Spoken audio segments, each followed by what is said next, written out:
ছাত্ৰ ছাত্ৰীসকল আৰু উপস্থিত এই নিয়মীয়া বাৰ্তা কাকতৰ বিশ্বনাথ চাৰিআলি শাখাৰ সঞ্চালক মহোদয়, আমি আজি ছাত্ৰ ছাত্ৰীসকলক প্ৰিণ্ট মিডিয়া কেনেদৰে এখন বাতৰি কাকত প্ৰস্তুত কৰা হয় সেই সম্পৰ্কত আমি ছাত্ৰ ছাত্ৰীসকলক আমি কেৱল কথা কোৱাই নহয়, আমি সেই বাতৰি কাকত য'ত মুদ্ৰণ হয় সেই মুদ্ৰণৰ স্থানলৈ আমি লৈ আহিছোঁ।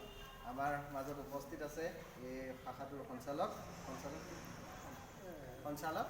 প্ৰিয়ম দা, তেখেতক আমি বিশ্বনাথ মহাবিদ্যালয়ৰ পৰা অকণমান মৰম যাচিব বিচাৰিছোঁ এখনি ফুলাম গামোচাৰে, আৰু গামোচাখন আদৰণি জনাব আমাৰ অসমীয়া বিভাগৰ অধ্যাপক বিশাল বৰা।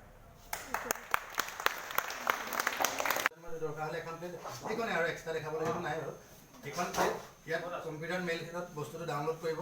ডাউনলোড কৰাৰ পিছত এইটো মেচিনত ইফালেদি এণ্ট্ৰি কৰা হয়। ঠিক আছে, ইয়াত প্লেটখন দিয়া যায়, এইটো কম্পিউটাৰ ইয়াৰ ভাষাত ব্লেংকেট বুলি কোৱা হয়। এই ব্লেংকেটখনত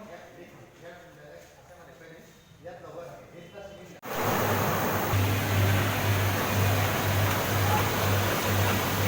অনুভৱ কৰিছা পেপাৰখন পালে ফালি দিয়াটো আমাৰ কাৰণে স্বাভাৱিক। মই কওঁ নহয়, ঘৰ এখন বনাবলৈ বহুত কষ্ট, কিন্তু ভাঙোতেনে 1 মিনিটো নালাগে, হয়নে?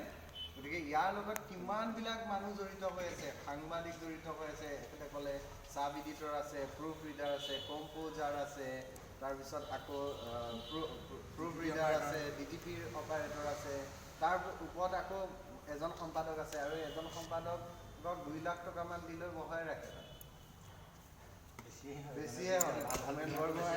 বেছি আছিল। আমাক সহায় কৰি দিলে প্ৰিয়ম দাই, আৰু আমাৰ গোটেইখিনি ছাত্ৰ ছাত্ৰীসকল আছে। সকলোৱে কি জীৱন জিন্দাবাদ।